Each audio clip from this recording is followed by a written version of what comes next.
One of the only blogs that I actually subscribe to and read on a regular basis now is Seth Godin's blog at seths.blog.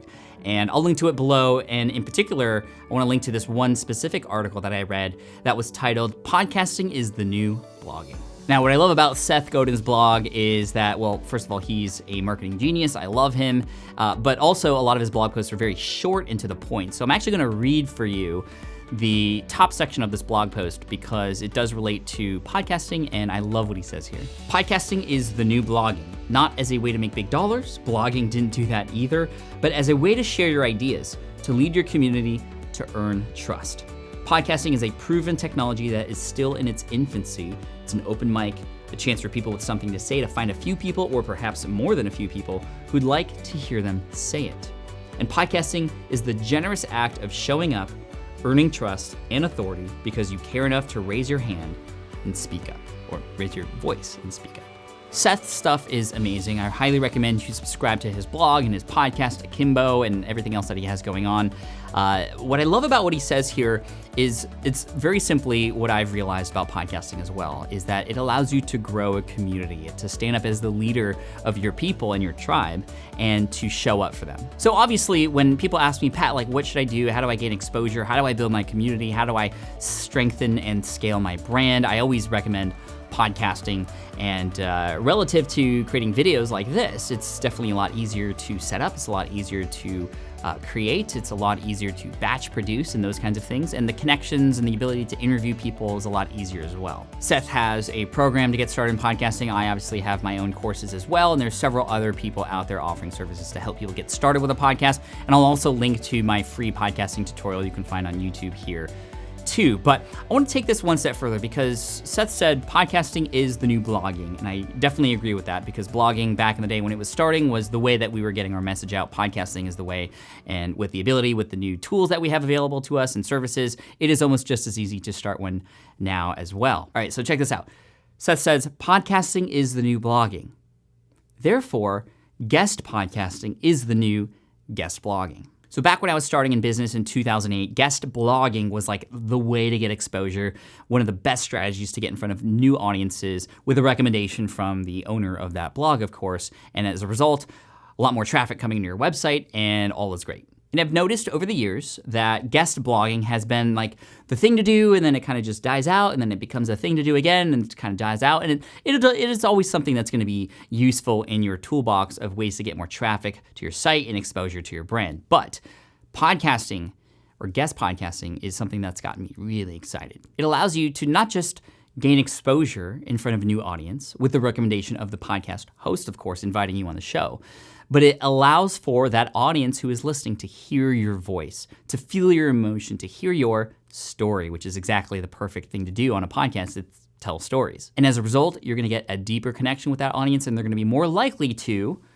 come over and see what else you have going on. And if you have a podcast of your own, then by far, and this is what I tell my students, the number one way to grow your podcast is to be a podcast guest on another person's show. Person's already listening on that platform. They can easily find your show and add you to their list of shows they listen to. But even if you're not a podcaster, figuring out which podcasts exist that you should be a guest on is a great strategy. And I know this from the guest's point of view on my show because they've created this thing, and John Lee Dumas talked about this on his website. He wrote a whole article about it, I believe. It's called the Pat Flynn effect. It's like what happens when you get to be a guest on Pat Flynn's show. Your business kind of grows, you get a lot of traffic. I've been known to help people kind of crash their websites a little bit sometimes when that happens. I apologize in advance, but as you can see, there are influencers and podcasters out there who have a lot of power because they've earned a lot of trust with their audience, more than I would say a blogger earns with their audience if they aren't doing anything like podcasting or video on top of that. So right now what I wanna do is give you some actionable tips so that you can start guest podcasting if you haven't done that already, and kind of just best practices for doing so. So tip number one would be to first understand exactly why a person would want you on their show. Now with guest blogging, what you would have to do is typically draft an article, give it to that person ahead of time, and they would have to sort of like approve it, and then it kind of just gets published on their website, but you're kind of the author there. This is a little bit different. You are gonna be a guest on a person's show. So you don't actually have to create the content beforehand, but you do have to give a person a reason to say yes to having you come on their show. So to give you a specific example of what I want you to think about is I was speaking to this woman who is a dog trainer, and she wanted to get on other people's shows as a dog trainer. And she was like, it's going to be very difficult. There's a lot of dog trainers out there. They're kind of in my competition, so I don't really want to, mess with that, or, they're way ahead of me. Like, how can this even be possible? So what we decided to do was figure out what her unique unfair advantage was. What was her superpower that would actually be an asset to these other podcast hosts in the dog training space? So we figured out that her talent was helping people who had very, very scary and vicious dogs that would like bite your hand off if you pet them. We figured out that that was what she was known for in her little community. So therefore, she now has something that would be useful for the podcast hosts who already have shows out there, because going into iTunes, and I'll show you how to do this in just a second, you can go and find shows that are very similar to ones that maybe you would create if you had one, or if you do have one very similar to yours, sharing the same audiences, going to them and saying, hey, I noticed that in your archive you have a lot of great content, but you haven't talked about anything related to specifically very dangerous dogs. And I know there's likely a certain percentage of people in your audience who would benefit from learning about this content. Now, think about this from the podcast host's point of view, who's being pitched a very similar offer. They have dog trainers in their audience, or people who are interested in dog training related things. This person has an expertise in that particular kind of dog. I, as the dog trainer who doesn't have that expertise, would love to invite this person on, because now I'm able to better serve my audience with information that would help them, that is outside of my realm of expertise. But here's this expert coming in who has that specialty. I can invite her in. My audience is happy because they're getting advice, but guess what? She's gonna be happy as well, because some of the people in my audience are gonna really gravitate toward that person, and that would be more helpful for them than if I were to just kind of talk about that in a very surface level sort of way. So the key thing is to, again, realize what your superpower is. If you don't know what that is, you're going to fail, and there's gonna be no reason why a person would wanna have you on their show. Number two, in addition to what your superpower might be, you also need a great story. Podcasting, like I said, is a perfect platform for telling stories. And by telling a great story, you're able to better connect with that audience that's there, because that person invited you on their show. So for example, for me, whenever I'm a guest on another person's show, I know that the story I'm likely gonna tell is the one where I was laid off from my job in architecture. And it's a great story because I was laid off, I didn't know what to do, and I built an online business that basically saved me, and it was in the architecture space. And that was my first foray into building a successful online business. And there's a lot of ins and outs related to that that are relatable. And so it's funny because when I have the opportunity to be a guest on another person's show, if I am invited, they often go, oh, well, I don't wanna have you tell your story again because you've probably told it thousands of times, and I know you get tired of that. And I go, no, I want to tell that story every single time, because it is the one that people can relate to. It's the one that frames exactly why I do what I do now, and all those sorts of things. So if you ever have the opportunity to tell a story while you're being interviewed, definitely do that. So superpower, story. Number three, try to build a relationship with that podcast host before you ask. Now, this is where guest blogging and guest podcasting are very similar. People are more likely to say yes to somebody who they already know and trust. So where do you begin if you're just starting out? Well, if you already have relationships, then great. Start with those people who you know already who have podcasts, or perhaps a guest on another podcast is somebody you know, and you can kind of have that sort of second tier, third tier relationship to begin to introduce you to that particular host. But if you're just starting from scratch, I would first start with building relationships with those hosts. So connect with them on social media. Send them a direct message and tell them how much you enjoy listening to their show. Tell them something of value that you have that you can offer. Perhaps, for example, you can offer some advice for their audiences outside of the podcast, but on their blog in a comment or in their Facebook group or anything like that, to begin to get to put yourself on their radar. Reminds me of a story that I heard Tim Ferriss talk about once when he was promoting his book. And I think it was in an interview in episode 51 of the SPI podcast, where after a brief moment of fanboying, I was able to extrapolate that he actually got his start by first being more interested in what other people were doing. He attended a conference when the 4-Hour Workweek was coming out, and before even mentioning that book that he was already writing, he first got very interested in what other people were doing, and he got so interested in what they were doing that they would naturally go, hey, well, okay, Tim, well, tell me what you're up to. And boom, he was in, and that's when he would talk about the 4-Hour Workweek, and that's how, on launch day, he had so many bloggers at the time sharing his book.